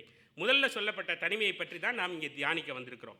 சரி, இந்த தனிமை அப்படின்னு நம்ம பார்க்கும்போது இது வேதாகமத்தில் ஒன்றும் புதுசு இல்லை. தாவீது சொல்கிறாரு, சங்கீதம் 25:16, நான் தனித்தவனும் சிறுமைப்பட்டவனுமாய் இருக்கிறேன் என்று தாவீது சொல்லுகிறார். சங்கீதம் 102:6 சொல்கிறாரு, வனாந்திர நாரைக்கு ஒப்பானேன், பாலான இடங்களில் தங்கும் ஆந்தையை போலானேன், நான் நித்திரை இல்லாமல் வீட்டின் மேல் தனித்திருக்கும் குருவியை போல் இருக்கிறேன். அதாவது கர்த்தரால் இள வயதிலேயே அனாய் பண்ணப்பட்ட மனுஷன் இந்த வார்த்தைகளை சொல்லுகிறதை பார்க்கிறோம். வல்லமையான தீர்க்கதரிசியான எலியாவுக்கும் தனிமை உணர்வு வந்தது. 1 ராஜாக்களின் புத்தகம் 19:10 அதற்கு அவன், சேனைகளின் தேவனாகிய கர்த்தாவே, வெகு பக்தி வைராக்கியமாய் இருந்தேன். இஸ்ரவேல் புத்திரர் உமது உடன்படிக்கையை தள்ளிவிட்டார்கள். உம்முடைய பலிபீடங்களை இடித்து உம்முடைய தீர்க்கதரிசிகளை பட்டயத்தினாலே கொன்று போட்டார்கள். நான் ஒருவன் மாத்திரம் மீந்திருக்கிறேன், என் பிராணனையும் வாங்க தேடுகிறார்கள். தனிமை உணர்வு, மரத்து கீழே இருந்து ப்ரேயர் பண்ணுறார். அப்போ இந்த தனிமை உணர்வு இவர்கள் மாத்திரமல்ல, அருள்நாதருக்கும் தனிமை உணர்வு வந்ததை நாம் பார்க்குறோம். சிலுவையிலே மொழிந்த 4வது வார்த்தை, என் தேவனே என் தேவனே ஏன் என்னை கைவிட்டீர். கைவிடப்பட்ட நிலை, தனிமையான நிலை. நம்மில் அநேகரும் இந்த தனிமையை உணர்ந்தவர்களாக உள்ளோம். நம்மை சுற்றி மக்கள் இல்லாததால் மாத்திரம் நாம் தனிமையை உணர்வதில்லை. ஆனால் நம்ம மனதார அவர்களுடன் கனெக்ட் பண்ணப்படாதனாலும் இந்த தனிமையை உணர்ந்திருக்கிறோம். உங்களுக்கும் எனக்கும் கூட இந்த தனிமை ஒரு காமனான ஒரு ப்ராப்ளம் தான். இன்றைக்கி சிங்கப்பூரில் டேட்டாவை எடுத்து பார்த்தோம்னா, நம்மளுடைய தேசம் எங்கே பார்த்தாலும் மால் இல்லையா, எவ்ரிவேர் இஸ் க்ரௌடட். ஆனாலும் our nation is crowded, MRTs are full, malls are buzzing and phones are always in hand, yet loneliness is on rise. நிறைய பேர் பார்த்தீங்கன்னா, நான் 2025 ரிப்போர்ட்டை பார்த்துக்கும் போது 4 in 1 senior says I am alone, நான் தனிமையாக இருக்கிறேன். நிறையா பார்த்தீங்கன்னா இதில் நான் பார்க்கும்போது சோர்ஸை பார்க்கும்போது தனிமையாக வாழ்கிறவர்களுடைய எண்ணிக்கை உயர்ந்து கொண்டே போகிறது. மக்களோட கனெக்ஷன் குறைஞ்சிக்கிட்டே போகுது. ஏன்னா மீடியானால், அவங்களோட ஃபேஸ்புக் இந்த மாதிரினால மக்களோட உள்ள உறவு, பேச்சு, வார்த்தை எல்லாமே எதில் இருக்குது, தங்களோட உண்மையான ஃபீலிங்கை அதில் தான் எக்ஸ்ப்ரெஸ் பண்ணுறாங்களுடைய மக்களிடத்தில் எக்ஸ்ப்ரெஸ் பண்ணுறதில்ல. அப்போ அவங்களுக்கு தனிமை உணர்வு வளர்ந்து கொண்டே போகிறது என்று பார்க்குறோம். தனிமையாக இருந்து சிங்கப்பூரில் செத்தவர்களோட கணக்கை பார்த்திங்கன்னா, கொஞ்ச நாள் கழித்து தான் அவங்க செத்ததே தெரிஞ்சிருக்கு. அதில் 36 கேசஸ்ன்றாங்க இயர்லி. இது 2023 சில பேர் 20லேருந்து 30 கேஸுன்றாங்க. ஒன்று CHWSSல 270 கேசஸ்ன்றாங்க. 1000 மக்கள் நம்முடைய சிங்கையிலும் என்னை நினைப்பவர்கள், கேர் செய்பவர்கள் உள்ளனரா என்ற முனகளுடன் வாழ்ந்து கொண்டிருக்கிறார்கள். அதான் போட்டிருக்கோம், டஸ் எனிபடி கேர் அபவுட் மீ. இந்த உணர்வோடு வாழ்ந்து கொண்டிருக்கிறவர்கள் அநேகர் என்பதை பார்க்குறோம். சரி, இந்த தனிமைக்கு காரணம் என்ன அப்படின்னு பார்த்தோம்னா நிறைய ரீசன் இருக்குது. நான் இந்த பகுதியை மிக விரைவாக கடக்க விரும்புகிறேன். ஏன்னா நமக்கு தனிமைக்கு ரீசன் தெரியும். சில சமயத்தில் நம்முடைய வாழ்க்கையில் நடக்கக்கூடிய எதிர்பாராத அன்பானவர்களின் மரணம், குடும்பங்களில் ஏற்படக்கூடிய உறவு பிணக்குகள், பிரச்சனைகள், முதுமை மற்றும் மற்றவர்களால் மறக்கப்படுவது, இதெல்லாம் என்ன நடந்துருது, நம்மளோட சோஷியல் செட்டப்பில் நடக்குது. கலாச்சார காரணமாக உறவுகளை விட வேலைக்கு முன்னுரிமை அளிக்கும் பரபரப்பான வாழ்க்கை முறை உண்மையாக இல்லாமல் சமூக ஊடகங்களுடன், உண்மையான மனிதர்களுடன் தொடர்பு இல்லாமல் சமூக ஊடகங்களுடன் தொடர்பு கொண்டிருப்பது, இதெல்லாம் என்ன செய்தால் கலாச்சார காரணங்கள் என்று பார்க்கிறோம். அதாவது இந்த தனிமைக்கு என்னென்ன காரணம்னு பார்த்தீங்கன்னா, டிசாஸ்டர், குடும்பங்களில் யாராவது அன்பானவர்கள் இழந்து போகிறது, அல்லது உறவு பிரச்சனைகள் அவர்களால் மறக்கப்படுவது, அல்லது டோட்டலாக ரிலேஷன்ஷிப் அறுந்து போகிறது, அல்லது நம்ம கலாச்சார அடிப்படையில் பார்த்தோம்னா வேலை காரணமாக மற்றவங்களோட கனெக்ஷனே இல்லாமல் போய்டுறது. அப்புறம் ஆன்மீக காரணங்கள் பார்த்தோம்னா, இந்த 2 காரணங்களை விட இது ரொம்ப முக்கியமான காரணமாக நாம் இன்றைக்கு தியானிக்க வந்திருக்கிறோம். பாவத்தின் காரணமாக கடவுளரிடம் இருந்து பிரிவு தான் மிகப்பெரிய தனிமை என்று பார்க்கிறோம். நம்ம பார்க்கும்போது முதலாவது ஏதேன் தோட்டத்தில் சாமி சொல்கிறாரு, இந்த கனியை சாப்பிட்டா சாவீர்கள்ன்றாரு. சாமி சாவீர்கள்ன்றாரு. அவர்கள் செத்தார்களா? மாம்சத்தின்படி சாகவில்லை, ஆவியிலே அவருக்கும் அவங்களுக்கும் இருந்த உறவு பிரிந்து விட்டது. அப்படின்னா என்னென்னா, சாவு என்பது 2 வகைப்படும். ஒன்று ஸ்பிரிச்சுவல் டெத், ஒன்று ஃபிசிக்கல் டெத்து. அவர் சொன்னது ஏதேன் தோட்டத்தில் ஸ்பிரிச்சுவல் டெத். அதாவது என்ன, உங்களுக்கும் எனக்கும் இருந்த உறவு என்ன செஞ்சு போயிடும், அருந்து போயிடும் என்று பார்க்குறோம். அப்போ அது அங்கே நடந்தது என்று பார்க்குறோம். இப்போ இங்கே நம்ம பார்க்கும்போது ஆன்மீக காரணங்கள், பாவம் ஒரு மனுஷன் என்ன செய்து கடவுளிடமிருந்து பிரித்து போடுகிறது, அவனை ஸ்பிரிச்சுவலாக லோன்லியாக மாற்றிடுது என்று பார்க்குறோம். எசாயா 59:2 பார்க்குறோம், உங்கள் அக்கிரமங்களே உங்களுக்கும் உங்கள் தேவனுக்கும் நடுவாக பிரிவினையை உண்டாக்குகிறது, உங்கள் பாவங்களே அவர்கள் உங்களுக்கு செவி கொடாதபடிக்கு அவருடைய முகத்தை உங்களுக்கு மறைக்கிறது என்று பார்க்குறோம். அப்போ பாவம் என்ன செய்து லோன்லினஸை கொண்டு வருகிறது. ஏன்னா நம்ம அவர்கிட்ட போய் நம்மளால் என்ன செய்ய முடியல, பேச முடியல. ஏன்னா அந்த பாவம் நமக்கும் அவருக்கும் முன்பாக நிற்கிறது. அப்போ அது ஒரு லோன்லினஸை நமக்குள்ளே கொண்டு வருகிறது என்று பார்க்குறோம். கிறிஸ்து இல்லாத மனித குலம் ஒரு அனாதை போன்றது என்று, மேய்ப்பன் இல்லாத ஆடுகளை போன்றது என்று கர்த்தர் சொல்கிறார் இல்லையா? அவர் எல்லாரையும் பார்த்து, ஜனங்கள்லாம் பார்த்து என்ன செய்கிறாரு, மேய்ப்பன் இல்லாத ஆடுகளை போல இவங்க இருக்கிறாங்கன்னு சொல்லி அவங்க மேலே மனதுருகிறார் என்று பார்க்குறோம். அப்போ கிறிஸ்து இல்லாத ஜீவியம் தனிமையை கொண்டு வருகிறது என்று பார்க்கிறோம். இங்கே மிகவும் கொடிய தனிமை என்பது மனிதர்களின் உறவு இல்லாமல் இருப்பதால் அல்ல, மாறாக உண்மையான கடவுள் இரட்சகர் இயேசு இல்லாமல் வாழ்வது என்பதை நாம் புரிந்து கொள்ள வேண்டும். அப்படின்னா கிறிஸ்துவை அறிந்து பாவத்திலிருந்து விடுபட்டு ரட்சிக்கப்பட்ட நாம் எல்லாரும் இந்த மோசமான சூழ்நிலைக்குள்ளே இல்லை என்பதை சொல்லி ஆறுதல் படுத்திக் கொள்ள வேண்டும். அல்லேலூயா. அப்போ அந்த மோசமான தனிமை என்பது நம்ம மேற்கு சொல்லப்பட்ட 2 இல்லை, இந்த 3ஆவதாக சொல்லப்பட்ட இந்த ஸ்பிரிச்சுவலான லோன்லினஸ் என்பதை புரிந்து கொள்ள வேண்டும். அப்போ நீங்களும் நானும் ஒரு சமாதானப்படுத்திக் கொள்ள வேண்டிய சுச்சுவேஷன் என்னென்னா, we have the place. நம்ம இங்கே வந்து முழங்கால் போடிட்டு அவரிடத்துல என்னுடைய பாவத்தை அறிக்கையிடும் போது அதை மன்னிக்க அவர் வல்லவராக இருக்கிறார். அவருடன் என்னுடைய உறவு எப்பொழுதும் உறுதிப்பட்டு விடுகிறது. உறுதிப்பட்டு விட்டால் நான் என்ன இல்லை, தனிமையில் இல்லை என்று அர்த்தம். ஆனாலும் சில சமயத்தில் நான் தனிமையில் இல்லை என்றாலும் தனிமை என்னை மேற்கொள்கிறது. அது ஏன் அப்படின்னு பார்த்தோம்னா, அதை எப்படி ஓவர் கம் பண்ணுறது, அதுதான் இன்றைக்கி நம்ம பார்க்க போகிறோம். நம்ம வாசி கேட்ட பகுதியில் கர்த்தர் ஆசீர்வாதத்தை சொல்லி 18வது வசனத்தில் 18வது வசனத்தில் ஆசீர்வாதத்தை சொல்லி, நான் உங்களை திக்கற்றவர்களாக விடேன் என்று சொல்லி தான் ஆரம்பிக்கிறார். என்னென்னா, ஃபஸ்ட்டு நம்ம நினைக்க வேண்டியது என்ன, தனிமையை நம்மை விட்டு தூரம் ஓட்டுறதுக்கு நினைக்க வேண்டியது என்னென்னா, remember his promise and meditate on them without fail and grow in faith. அதாவது நாம் வாசி கேட்ட பகுதியில் வசனம் 18 வாசிச்சிங்கன்னா என்ன சொல்லுது? ஃபஸ்ட்டு வசனம் 18 யாராவது வாசிக்கலாம் மீண்டும்.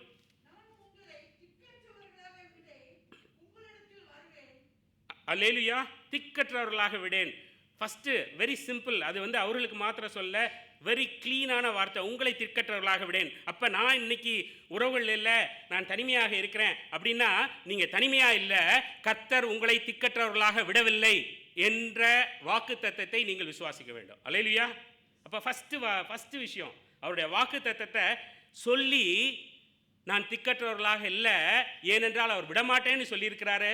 அவர் சொன்னால் அதை செய்வார், ஏனென்றால் அவர் சர்வ வல்லமையுள்ள தேவன். அல்லேலூயா. அப்போ ஃபஸ்ட்டு வார்த்தை சொல்லுது, நான் உங்களை திக்கற்றவர்களாக விடேன், உங்களிடத்தில் வருவேன். பரிசுத்த ஆவியானவர் நம் சுவாசத்தை விட நம்முடன் மிகவும் அருகில் இருக்கிறார். கர்த்தர் அவங்கள்ட்டேருந்து போகும்போது அவங்களுக்கு தேற்றவாரனை கொடுத்தார். ஏன்னா அவருக்கு தெரியும் தான் இல்லாமல் அவர்கள் வாழ முடியாதுன்னு. ட்ரினிட்டியில் ஒரு கடவுளை பாராக்ளைட்டாக உதவியாளர்னாக கொடுத்து சென்றார். அல்லேலூயா. இன்றைக்கு நீங்களும் நானும் ரட்சிக்கப்பட்ட நீங்களும் நானும் நமக்கு யார் உதவியாளர் சொல்லுங்க பார்ப்போம்? சர்வ வல்லமையுள்ள தேவன். அல்லேலூயா. இதுக்கெல்லாம் அல்லேலூயா நீங்கள் அதிகமாக சொல்லணும். உதவியாளர் யாருன்னா சர்வ வல்லமையுள்ள தேவனே உங்களுக்கு என்ன கொடுத்துருக்கிறாரு? உதவியாளரை கொடுத்துருக்கிறாரு. அல்லேலூயா. அப்போ நீங்களும் நானும் திக்கற்றவர்களாக இல்லை என்று கர்த்தர் சொல்லுகிற வார்த்தையை முதலாவது விசுவாசிக்க வேண்டும். அதான் ஃபஸ்ட்டு காரியம். ரெண்டாவது, கிறிஸ்துவின் உயிர்த்தெழுதலின் வாழ்வு என்று பார்க்கிறோம். ரெண்டாவது பாயிண்ட்டு 19வது வசனம் யாராவது எடுத்தவர்கள் வாசிக்கலாம்.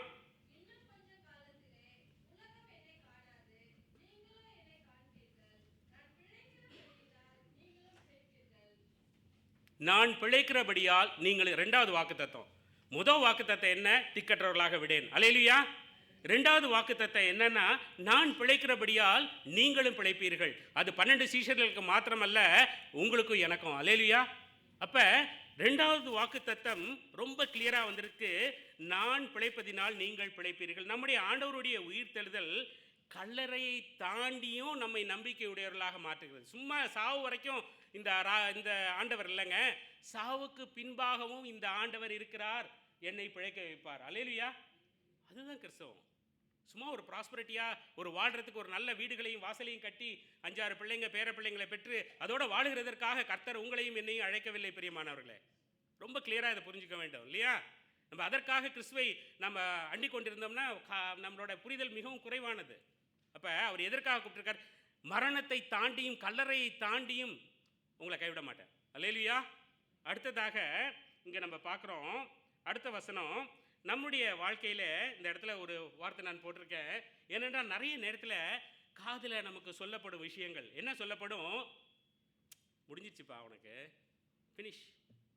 உங்கள் காதில் இந்த வார்த்தை கேட்டிருக்கா? முடிஞ்சிருச்சு, அவ்வளோதான். உனக்கு என்ன நீ நினச்சிட்டு இருக்க? நீ யாருன்னு உனக்கு தெரியுமா? முடிஞ்சிருச்சு. என் காதில் நிறைய தடவை கேட்டிருக்கு. ஆனால் கர்த்தர் நமக்கு சொல்கிறாரு, this is beginning because I live. அல்லேலூயா. கர்த்தர் நமக்கு சொல்லுகிற வார்த்தை என்றால், முடியவில்லை தம்பி, ஐ வித் யூ.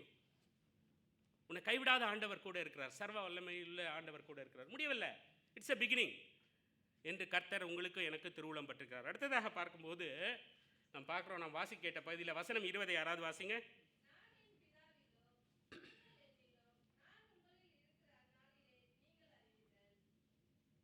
அப்போ வி ஆர் இன் கிரைஸ்ட். அப்போ மூணாவது பாயிண்ட் என்ன அப்படின்னு பார்த்தோம்னா, நாம் யாருக்குள்ளே இருக்கிறோம்? சர்வ வல்லமையுள்ள தேவனுக்குள் இருக்கிறோம். அப்படின்னா என்ன அர்த்தம் அப்படின்னா, நாம் ஒருபோதும் தனியாக இருப்பதில்லை. அல்லேலூயா. ஏனென்றால் ட்ரினிட்டியில் ஒரு கர்த்தர். நான் எப்போதும் யோசிப்பேன், ட்ரினிட்டி எதுக்கு அப்படின்னு. ட்ரினிட்டி எதற்கெல்லாம் யோசிக்க வேணாம். ட்ரினிட்டி யாருக்காக அப்படின்னா, எனக்காக தான், உங்களுக்காக தான். என்னுடைய ஆண்டவர் என்னுடைய தேவனாக இருக்கிறார், பிதாவாக இருக்கிறார். நான் செய்த பாவத்திற்கு என்னை மீட்க வந்த மீட்பராக சிலுவையிலே மரித்தார். எனக்கு உதவியாளராக பரிசுத்த ஆவியானவராக இருக்கிறார். யாருக்குங்க இந்த பேர் கிடைக்கும்? அல்லேலூயா. இப்போ சொல்லுங்கள், நீங்கள் நானும் லோன்லியா? Never ever. அப்போ சர்வ வல்லமையுள்ள ஆண்டவர், தன்னுடைய வார்த்தையினாலே உலகத்தை படைத்த ஆண்டவர் எனக்கு தகப்பனாக இருக்கிறார். என்னுடைய பாவங்களை போக்குவதற்காக சிலுவையிலே குமாரனாக வந்து மரணித்தார். இன்றைக்கு உதவியாளராக இருக்கிறார். அல்லேலூயா. இதெல்லவோ ஸ்லாக்கியம், பாக்கியம். அப்போ அவர் சொல்கிறாரு, நீங்கள் எங்கே இருக்கிறீங்க அப்படின்னா, நான் என் பிதாவிலும் நீங்கள் என்னிலும் நான் உங்களிலும் இருக்கிறதை அந்நாளிலே நீங்கள் அறிவீர்கள். இன்றைக்கு நமக்கு இந்த விஷயம் சில சமயத்தில் ரொம்ப தெளிவில்லாமல் இருக்கலாம்.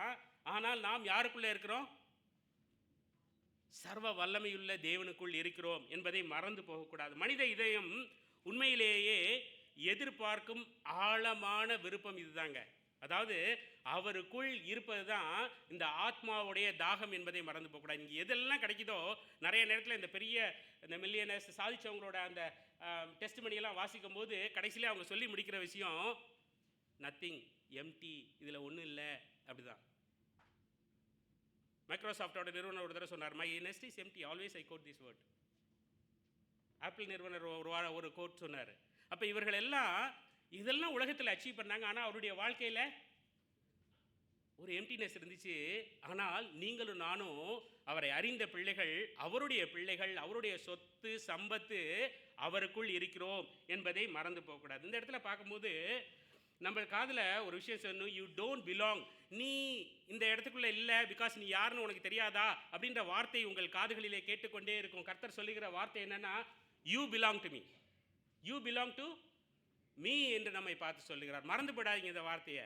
நீங்கள் யாருக்கு சொந்தமானவர்கள் அல்ல. இன்றைக்கு நான் நிறைய நேரத்தில் இப்போ தகப்பனும் தாயும் கைவிட்டாலும் கைவிடாத ஆண்டவர். அப்போ இந்த உறவுகள் கைவிடலாம். சில சமயத்தில் நம்மளோட உறவுகள் நம்மை விட்டு எடுத்துக்கொள்ளப்படலாம். ஆனாலும் கர்த்தர் என்ன செய்யறாரு? கைவிடாத ஆண்டவராய் நம்மோடு இருக்கிறார். அடுத்து 21வது வசனத்தை யாராவது வாசிங்க.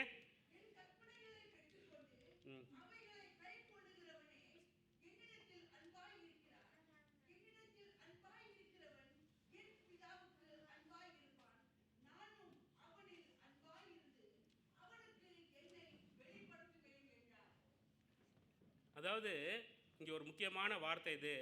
இதை அதிகமாக தியானிக்க நாம் அழைக்கப்படுகிறோம். வசனம் 21, எப்போ அவர் சொன்ன இந்த வாக்கு தத்தத்தை எல்லாம் நாம் விசுவாசிக்கிறோமோ, முழுமையாக விசுவாசிக்கிறோமோ, விசுவாசிக்கும் போது நமக்குள்ளே என்ன வரணும்? ஒபீடியன்ஸ் வரணும். அப்போ ஒபீடியன்ஸ் வரும்போது கீழ்ப்படிதலின் மூலமாக தனிமை மறந்து விடப்படுகிறது. காரணம், கீழ்ப்படிதல் நம்மை அவருடைய அன்பின் ஆழத்திற்கு கொண்டு செல்கிறது. அல்லேலூயா. அவருடைய அன்பின் ஆழத்திற்கு நம்மை கொண்டு செல்கிறது. அப்போ நாம் அனைவரும் எவ்வளவு அதிகமாக நேசிக்கிறோமோ அவ்வளவு அதிகமாக அவருடைய பிரசன்னம் நம்ம இதுதாங்க கிறிஸ்தவ வாழ்க்கையோட ரொம்ப முக்கியமான விஷயம். நாம் பிறரை நேசிப்பதனால ஆண்டவரை நேசிப்பதல்ல, அவரை நேசிப்பதனால ஆண்டவரை நேசிக்க வேண்டும். அல்லேலூயா. அப்போ நம்முடைய அன்பு முதல்ல யார்கிட்ட இருக்கணும்? ஆண்டவர் மேலே இருக்கணும். ஏன் இருக்கணும்? அவர் முதலாவது என்னை நேசித்தார், எனக்காக ஜீவனை கொடுத்தார் இல்லையா? அப்போ என்னுடைய அன்பு அவர் மேலே இருக்குது அப்படின்னா அதில் நான் வளரும் போது கீழ்ப்படிதலில் வளருவேன். அந்த கீழ்ப்படிதலில் வளரும் போது அவருடைய பிரசன்னத்தை நான் என்ன செய்வேன்? பார்ப்பேன் என்று பார்க்குறோம். நிறைய நான் இதுக்காக சில ஸ்டோரிஸ்லாம் பார்த்தேன். அப்போ ஒரு அன்பான சகோதரியை பற்றி, ஒரு ஆர்சியில் இருக்கிற ஒரு சகோதரியை பற்றி இருந்துச்சு. அவங்களுக்கு வந்து வயிற்றில் வந்து முழுவதுமாக கேன்சர்னால முற்றிலுமாக பாதிக்கப்பட்டு விட்டாங்க. டாக்டர் போய் வீட்டில் அதான் அவனுடைய இறுதி நாட்கள்ன்ட்டாங்க. அவங்க ஜெபித்து கொண்டு இருக்கிறாங்க. கர்த்தரை அவர்கள் முகமுகமாக தரிசிக்கிறார்கள். அவர்கள் குணப்படுகிறாங்க. அவங்க வந்து செயின்ஸோட கர்த்தரை பார்க்கிறாங்க. அவங்கள செயின்ட்டாக அவங்க ஏற்றுக்கொண்டார்கள் என்று ஒருத்தர் பார்க்குறோம். அதனால் அந்த பேரை இங்கே குறிப்பிடவில்லை. அப்போ எப்பொழுது அவருடைய வாக்குத்தத்தங்களின் மீது நீங்களும் நானும் நம்பிக்கை கொண்டிருக்கிறோமோ, அந்த வாக்குத்தத்தத்தை நம்ப அவருடைய கற்பனைகளுக்கு கட்டளைகளுக்கு இணங்கி நடக்க ஆரம்பிப்போம். அவரை நேசிக்க ஆரம்பிப்போம். வெறும் கற்பனைகளுக்கு கட்டளைகளுக்கு இணங்கி நடப்பதில்லை, அவரை நேசிப்பதனால அன்பானவர்களுக்கு விரோதமாக நம்ம தவறு செய்ய மாட்டோம். அதனால் அப்படி நடக்கும் போது அவருடைய பிரசன்னம் நமக்கு வெளிப்படையாகும். அல்லேலூயா. அப்போ இங்கே சொன்னப்பட்ட வார்த்தை 21வது வசனத்தில், the more we love him, the more his presence becomes real in our life. நம்ம அவரை எப்பெல்லாம் அதிகமாக நம்ம நேசிக்க கற்றுக்கொள்கிறோமோ அவருடைய ப்ரெசன்ஸ் நம்முடைய வாழ்க்கையில் வெளிப்படும் பிரியமானவர்களே. அப்போ அவருடைய ப்ரெசன்ஸ் வெளிப்பட்டுச்சுன்னா நாம் தனிமையாக இருப்போமா? இருக்க மாட்டோம். அப்போ கன்க்ளூஷனாக பார்க்கும்போது தனிமை அனைவரையும் பாதிக்கிறது. அதற்கு ஏழை பணக்காரன், விசுவாசி அவிசுவாசி, நல்லவன் கெட்டவன், இதெல்லாம் இல்லை, எல்லாரையும் பாதிக்கிறது. இயேசு அவற்றிலிருந்து நம்மை பாதுகாக்கிறார். அவர் தான் ஒரே ஒரு ஷீல்டு. தனிமையிலிருந்து பாதுகாக்கிறதுக்கு இருக்கிற ஒரே ஷீல்டு யார்? இயேசு மாத்திரமே. அதற்காக வாக்குத்தத்தை கொடுத்து விட்டார். இந்த பகுதியில் நான் வாசி கேட்ட பகுதியில் வாக்குத்தத்தத்தை எல்லாம் லிஸ்ட் பண்ணிட்டார். நம்மை உலகம் மறந்து விடலாம், ஆனால் பரலோகம் நம் பிதா நம்மை ஒருபோதும் மறந்து விட மாட்டார். அல்லேலூயா. இதுக்கெல்லாம் நீங்கள் அல்லேலூயா சொல்லி ஆகணுங்க. ஏன்னா பாஸ்டர் இல்லை வேற, இல்லைன்னா நான் போய் கம்ப்ளைண்ட் பண்ணுவேன். சரியா? அப்போ குடும்பம் உங்களை விட்டு செல்லலாம், ஆனால் பரலோகம் உங்களை தாங்கும். அல்லேலூயா. அப்போ தூதர்களை என்ன செய்கிறாங்க? உங்கள் கால்கள் கல்லில் இடராதபடி தங்கள் கைகளில் ஏந்துவார்கள்னு சொல்லியிருக்காரு. யாருக்கு சொல்லியிருக்கிறது? அது நமக்கு தான் சொல்லியிருக்காரு. அல்லேலூயா. அப்போ நீங்கள் தனிமையை உணரும் போது கிறிஸ்துவில் நீங்கள் ஒருபோதும் தனித்தவர்கள் இல்லை என்று மீண்டும் மீண்டும் சொல்லிக்கொள்ள வேண்டும். அப்போ அவருடைய வாக்கு தத்தங்களை நீங்கள் ரிமெம்பர் பண்ணலைன்னா பொல்லாங்கன்னு உங்கள் காதுகளில் வந்து அவ்வளோதான், முடிஞ்சிருச்சு, கதை ஓவர், இப்படி சொல்லிக்கொண்டே இருப்பான். அப்போ அவருடைய வாக்கு தத்தங்கள் உங்களோட மனசில் இருக்கும் போது, இதெல்லாம் செய்த ஆண்டவர், தன்னுடைய ஜீவனையே எனக்காக கொடுத்தவர், எனக்காக இறங்கி வந்தவர், எனக்காக காரி துப்ப மூஞ்சை கொடுத்தவர், இதெல்லாம் செய்ய மாட்டாரா? என்னோட இல்லையா அப்படின்னு உணரும் போது, அவருடைய வசனங்களின் மீது தியானமாக இருக்கும்போது, அவர் மேலே அன்பு செலுத்தும் போது அவருடைய பிரசன்னம் நமக்கு முன்பாக வெளிப்படும். அல்லேலூயா. அப்போ 3 காரியங்களை நான் சொல்லி முடிக்க விரும்புகிறேன். கன்க்ளூஷனாக, remember God's promise and grow in faith. இதுதான் ஒரே வழி லோன்லினஸை போக்குறதுக்கு. Remember God's promise and grow in faith. Obedience remove loneliness and draw closer to his love. அப்போ உங்களுடைய கீழ்ப்படிதல் உங்களை ஒன்று அவருக்கு கிட்ட கொண்டு போகும், அவருடைய பிரசன்னத்தை நீங்கள் காண உதவி செய்யும். அடுத்தது பார்த்தோன்னா, the more we love Jesus the more we real his presence become. 3 காரியங்கள் நீங்கள் இன்னைக்கு கேட்டதில் இந்த 3 காரியங்களை பற்றி. 1 ப்ராமிஸ், அடுத்தது ஒபீடியன்ஸ், அடுத்து ப்ரெசன்ஸ். அல்லேலூயா. தலைகளை தாழ்த்தி ஜெபம் செய்யலாம்.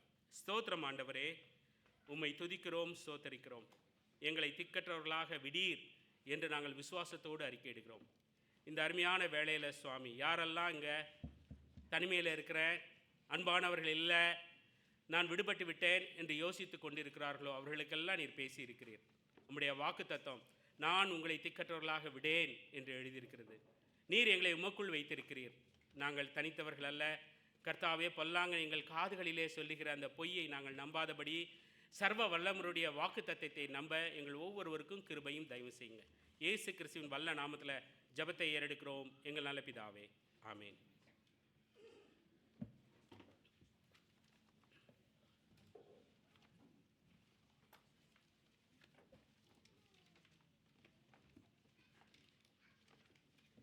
நாம் கேட்ட சத்தியத்திற்கு மறுமொழியாக நாம் யாவரும் எழுந்து நின்று கர்த்தரை நம்பியே ஜீவிப்போம் என்ற பாடலை பாடுவோம்.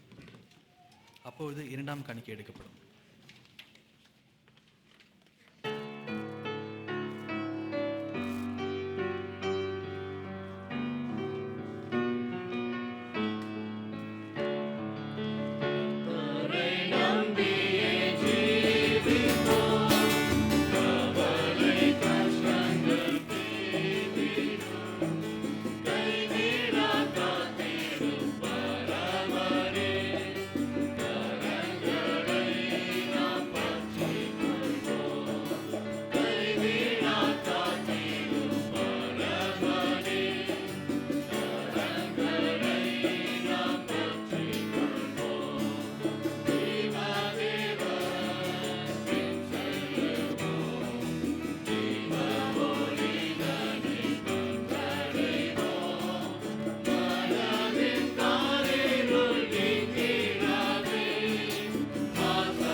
தயவுசெய்து அமருங்க. தனிமையில் இருக்கும் ஒவ்வொருவருக்கும் துணையாளராக இருக்கும் நல் நாதர் இயேசு கிறிஸ்துவின் இனிய நாமத்தில் உங்கள் அனைவரையும் இந்த மாதத்தின் இறுதி வார ஆராதனைக்கு அன்போடு கூட வரவேற்கிறோம். இன்றும் கூட நம்மோடு கூட புதுமண தம்பதியர் ஜெபி அபினா ஜெபி வந்திருக்கிறார்கள். உங்களை அன்போடு கூட வரவேற்கிறோம். தொடர்ந்து பிள்ளைகளுக்காக நீங்கள் ஜெபித்து தாங்கும்படியாக அன்போடு கூட கேட்டுக்கொள்கிறோம். வேறு யாராவது முதல் முறையாக வந்திருப்பீர்களானால் உங்களையும் கூட அன்போடு கூட வரவேற்கிறோம். ஒரு சில அறிவிப்புகளை நாம் பார்ப்போம். இன்றைக்கு ஆராதனைக்கு பின்பதாக தனிப்பட்ட முறையில் ஜெபம் தேவைப்படுபவர்கள் தயவுசெய்து ஆல்டருக்கு வரும்படியாக கேட்டுக்கொள்கிறோம். போதகர்கள் உங்களுக்காக ஜெபிப்பார்கள். இதனுடைய பெரிதான கிருபினாலே 8 மாதங்களை கடந்து நாம் நாளையிலிருந்து 9வது மாதம் செப்டம்பர் மாதத்துக்குள்ளாக நாம் செல்ல இருக்கிறோம். அதிகாலை ஆராதனை காலை 6 மணிக்கு ஆன்லைனில் வைத்து நடைபெறும். இதோட லிங்க் உங்களுக்கு அனுப்பி வைக்கப்படும். ஆகவே தயவாக நீங்கள் அனைவரும் இந்த ஆராதனையில் கலந்து கொள்ளும்படியாகவும் இந்த மாதத்திற்கான எல்லா ஜெப தேவைகளுக்காகவும் நாம் ஆண்டவருடைய பாதத்தில் அமர்ந்திருந்து ஜெபித்து இந்த மாதத்திற்குள்ளாக செல்வோம். ஆகவே நீங்கள் அனைவரும் கலந்து கொள்ளும்படியாக அன்போடு கூட கேட்டுக்கொள்கிறோம். நமது திருச்சபையின் மாதாந்திர ஜெப கூட்டம் வருகிற வெள்ளிக்கிழமை 5ஆம் தேதி இரவு 8 மணிக்கு நமக்கு மவுண்ட் ஆலிவ்ஸ் ரூமில் வைத்து நடைபெறும். ஆகவே நீங்கள் தயவாக வரும்படியாக கேட்டுக்கொள்கிறோம். சாட்சிகள் அநேகம் உண்டு. வந்து நீங்கள் சாட்சிகளை பகிர்ந்து கொள்ளும்படியாகவும் ஜெப தேவைப்படுபவர்களை நீங்கள் அழைத்து வரும்படியாகவும் அன்போடு கூட கேட்டுக்கொள்கிறோம். இதனுடைய பெரிதான கிருபினாலே செங்காங் தமிழ் ஊழியத்தினுடைய 10வது ஆனிவர்சரி சர்வீஸ் 10வது சோத்திர ஆராதனை வருகிற 7ஆம் தேதி மாலை 6 மணிக்கு நாம் செங்காங் திருச்சபையில் வைத்து நடைபெறுகிறது. பிஷப் ரெவரண்ட் பிலிப்பிலும் ஆண்டவருடைய செய்தியை அளிக்க இருக்கிறார்கள். அநேக ஏற்பாடுகளை செய்து வருகிறோம். தயவாக நீங்கள் இந்த ஊழியத்தை நீங்கள் தாங்கும்படியாகவும் ஜெபிக்கும்படியாகவும் அன்போடு கூட கேட்டுக்கொள்கிறோம். ஒருவேளை உங்களுக்கு யாராவது அழைத்து வர முடியுமானால் தயவாய் அவருடைய பெயர்களை சகோதரர் சுரேஷ் இடத்தில் கொடுக்கும்படியாக அன்போடு கூட உங்களிடத்தில் கேட்டுக்கொள்கிறோம். ஆண்கள் சங்கத்தின் ஒன்று கூடல் வருகிற 13ஆம் தேதி அதற்கு அடுத்த சனிக்கிழமை 13ஆம் தேதி இரவு 7 மணிக்கு 27 மில்டோனியா க்ளோஸில் இருக்கிற ஸ்கீஸ் மில்டோனியா என்கிற அதில் ஃபங்க்ஷன் ஹாலில் வைத்து நடைபெறும். ஆகவே நீங்கள் அனைவரும் ஆண்கள் சங்கத்தில் உள்ள அனைவரும் இதில் கலந்து கொள்ளும்படியாக கேட்டுக்கொள்கிறோம். மேலும் விவரங்கள் தேவையானால் சகோதரர் ஆண்டன் அல்லது சகோதரர் பெகினிடத்தில் நீங்கள் கேட்டு தெரிந்து கொள்ளலாம். நமது பெண்கள் சங்கத்தினுடைய அவங்களுடைய மாநாடு வருகிற 14ஆம் தேதி செப்டம்பர் மாதம் 1 மணிக்கு மவுண்ட் ஆலிவ்ஸ் ரூமில் வைத்து நடைபெறும். தயவாய் நீங்கள் பெண்கள் சங்கத்தில் உள்ள அனைவரும் இந்த ஆண்டு கூட்டத்தில் கலந்து கொள்ளும்படியாக கேட்டுக்கொள்கிறோம். மேலும் அறிவிப்புகள் இருக்குமானால் உங்களுக்கு பின்பதாக தெரிவிக்கப்படும்.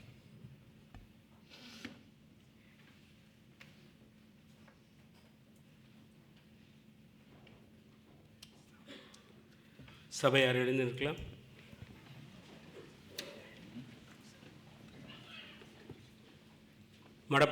மனப்பாட வசனத்தை நாம் அனைவரும் சேர்ந்து சொல்லலாம்.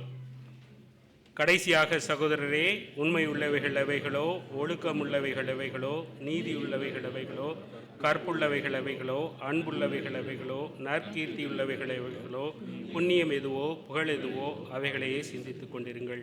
பிலிப்பியர் 4:8. தலைகளை தாழ்த்தி ஜெபம் செய்யலாம். ஸ்தோத்திரம் ஆண்டவரே, உம்மை துதிக்கிறோம், ஸ்தோத்தரிக்கிறோம். எங்களை இந்த பரிசுத்த ஓய்வு நாளின் காலை வேளையில் உம்முடைய திரு ஆலயத்திற்கு அழைத்து கொண்டு வந்தீர். ஆண்டவரே, உம்மை துதித்து பாட போற்ற சகோதர சகோதரிகளுடன் கிருபையும் தயவும் பாராட்டினீர் சுவாமி. எங்களுடைய மனதில் உள்ள குறைகளை எல்லாம் உம்முடைய திருப்பாதத்தில் இறக்கி வைக்க கிருபை பாராட்டினீர். உம்முடைய வார்த்தை என்னும் மன்னாவினாலே எங்களை போஷித்தீர், தேற்றினீர். நாங்கள் தனித்தவர்கள் அல்ல, கர்த்தர் சர்வ வல்லமையுள்ளவர், எங்களை உண்டாக்கினவர், எங்கள் பிதாவானவர், எங்கள் மீட்பனானவர், எங்களோடு இருக்கிற துணையாளர் பரிசுத்த ஆவியானவர் எங்களோடு கூட இருக்கிறீர் என்று மீண்டுமாக திருவுளம் பற்றினீர். கர்த்தாவே, இங்கு உள்ளவர்களில் யாரும் தனித்தவர்கள் அல்ல, எல்லோரும் சர்வ வல்லமையுள்ள தேவனோடு கூட நாங்கள் இருக்கிறோம் என்ற வாக்கு தத்தத்தை தெளிவுபடுத்தினீர் சுவாமி. ஆண்டவரே, எங்கள் மத்தியிலே யாராவது நான் தனியாக இருக்கிறேன் என்ற எண்ணத்தோடு இருப்பார்களானால் கர்த்தாவே, இந்த திருச்சபையாக உம்முடைய வார்த்தையை கொண்டு நீர் அவர்களை தாங்கினதற்காக நன்றி செலுத்துகிறோம். அவர்களை இங்கிருந்து செல்லும்பொழுது ஆண்டவரே, முழு பலத்தினால் இடைகட்டி விசுவாசத்தினாலே வாக்குத்தத்தத்தினாலே அவர்களை நிறைத்து ஆண்டவரே, நான் கர்த்தரோடு செல்கிறேன் என்ற ஆண்டவரே அந்த நம்பிக்கையோடு விசுவாசத்தோடு வாக்குத்தத்தத்தோடு செல்ல கிருபையும் தயவும் பாராட்டுங்க சுவாமி. எங்களிடத்தில் பலவீனங்கள் உண்டு, குறைவுகள் உண்டு. ஆண்டவரே, நாங்கள் இந்த இடத்தை கடந்து நாளைக்கு உலகத்திற்குள்ளாக புதிய மாதத்திற்குள்ளாக செல்லும்போது கர்த்தருடைய மகா பெரிய தயவும் கிருபையும் எங்களை மூடிக்கொள்ள வேண்டுமாய் கெஞ்சுகிறோம். இரத்த கோட்டைக்குள் எங்களை மூடி பாதுகாக்க வேண்டுமாய் கெஞ்சுகிறோம் சுவாமி. திருச்சபை மக்களாக நாங்கள் எல்லோரும் உம்மை நோக்கி பார்க்கிறோம். கர்த்தர் ஆண்டவரே, நாங்கள் மீண்டும் இங்கு திரும்பி வந்து உம்மை ஆராதிக்கும் வரை நீர் சகலத்தையும் நேர்த்தியாய் நடத்தி எங்களை பாதுகாத்து தப்புவித்து பலப்படுத்தி ஆசீர்வாதத்தினால் நிறைத்து மீண்டுமாக புதிய மாதத்திலே நாங்கள் இங்கு வந்து உமக்கு நன்றி பலிகளை ஏறெடுக்க கிருபையும் தயவும் செய்யுமாறு ஒப்பு கொடுத்து ஜெபிக்கிறோம். இயேசு கிறிஸ்துவின் வல்ல நாமத்தில் ஜெபத்தை ஏறெடுக்கிறோம் எங்கள் நல்ல பிதாவே, ஆமீன். ஆசீர்வாதத்தை பெற்றுக்கொள்வோம். ஆண்டவராகிய இயேசு கிறிஸ்துவின் கிருபையும் பிதாவான தேவனினுடைய அன்பும் பரிசுத்த ஆவியானவரின் அந்யோன்ய ஐக்கியமும் ஒத்தாசையும் வழிநடத்தலும் இன்றும் என்றும் சதா காலங்களிலும் நம் அனைவரோடும் இருப்பதாக. ஆமீன்.